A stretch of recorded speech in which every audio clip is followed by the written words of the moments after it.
बुजुर्गों, नौजवान साथियों, जैसा आप सब भली भांति जानते हैं कि आने वाली 25 मई को देश का चुनाव है, ना कि प्रदेश का। तो हमें अपने मत का बहुत सोच समझकर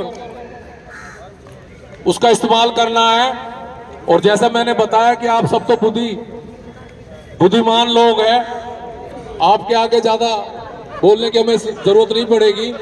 फिर भी मैं कहना चाहता हूं कि जितने भी कॉलोनी वासी है, कृपया अपने घरों से बाहर आए और हमारी बहन कमलजीत शेरावत जी का हार्दिक अभिनंदन में स्वागत करें। आप भली भांति जानते हैं साथियों, लोकसभा का चुनाव है, बहुत बड़ा एरिया होता है, लगभग 60-70 किलोमीटर का एरिया है। तो ये हमारे लिए सौभाग्य की बात है कि हमारे बीच में हमारी बहन जी आ रही हैं और हमारे भाई सचिन गंभीर जी का भी हम हार्दिक अभिनंदन में धन्यवाद करते हैं कि जो उनके माध्यम से हमारे बीच में हम उनको सुनेंगे। अभी थोड़ी देर में पहुंच रही है।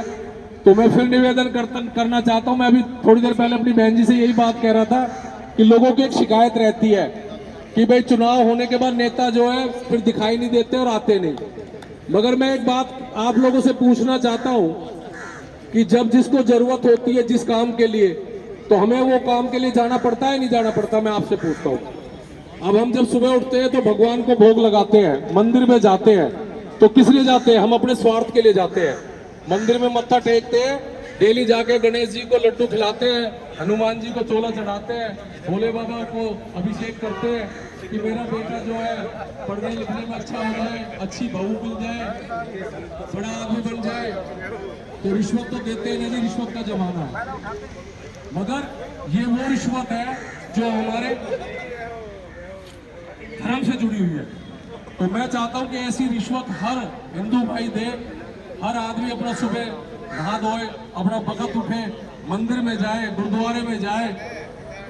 तो साथियों, मैं यही आपसे कहना चाह रहा हूं कि जब हम लोग ये कह देते हैं कि भाई नेता जो है चुनाव के बाद नजर नहीं आता, मगर मैं ये कहना चाहता हूं कि आज चुनाव है और वो हमसे वोट मांगने के लिए घर घर आते हैं।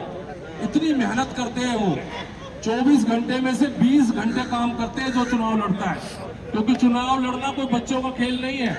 इतनी मेहनत करते हैं कि हम वो मेहनत नहीं कर सकते। अभी मात्र हम आधा घंटे के लिए यहाँ पे नहीं बैठ सकते। अब आप सोचो कि कॉलोनी में कितने सारे हजारों लोग हैं और हमारे सामने जो कितने हैं, 1% लोग भी हम उनको सुनने के लिए नहीं आ रहे। बाद में ठीकरा जरूर फोड़ देंगे चुनाव जीतने के बाद में कि भाई वो कभी नजर नहीं आए।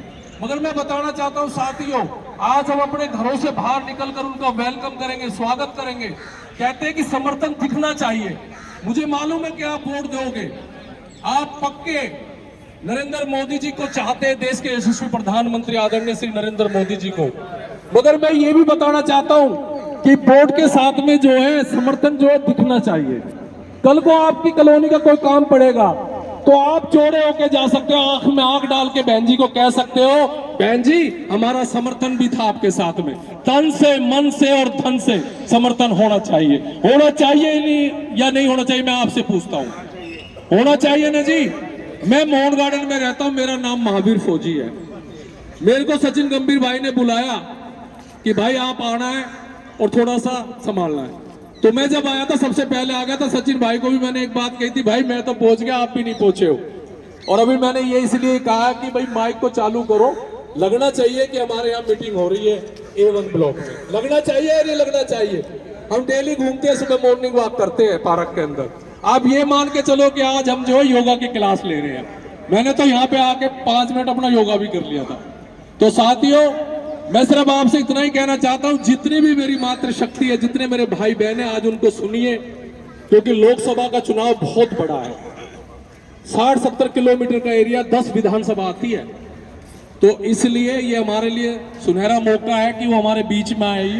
और जैसे हमने प्रवेश वर्मा भाई जी को जिताया था पिछली बार 6.5 लाख लगभग वोटों से, तो हमारी बहन जी को भी हम 8 लाख वोट से जिताएंगे।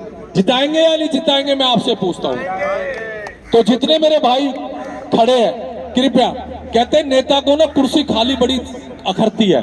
तो मेरे भाई ये जो ये कुर्सी है जो खाली है, अभी कुर्सी मिलेगी नहीं, फिर बाद में कहेंगे कुर्सी सचिन गंभीर ने कम डलवाई, कुर्सियां कम पड़ जाएंगी। इसलिए मेरा निवेदन है, जो भाई खड़े कृपया बैठ जाए।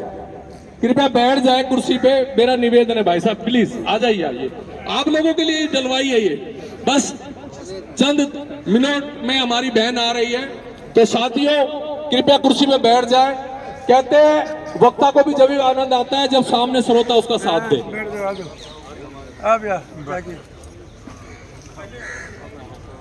हाँ मैं बोल, देखिए हमारे भाई कह रहे हैं कुर्सी थोड़ी कम पड़ गई, नहीं कुर्सियां कम पड़ गई है, तो मैं चाहूंगा कि जो हमारे बुजुर्ग हैं जो खड़े हैं कृपया वो बैठ जाए, और जो मेरे बच्चे हैं यंग बच्चे वो खड़े हो जाए, कुर्सी उनको दे जो हमारे बुजुर्ग हैं। ये हमारा संस्कार भी है हिंदू धर्म के अंदर कि अपने बड़ों को आदर सत्कार होना चाहिए। तो मेरा निवेदन है कृपया बैठ जाए। साथियों जैसे कि कुछ लोग कहते हैं कि भाई नरेंद्र मोदी जी ने क्या दिया है, जो ये विपक्ष के लोग हैं जिन्होंने एक गठबंधन बनाया है अली बाबा 40 चोर, तो साथियों में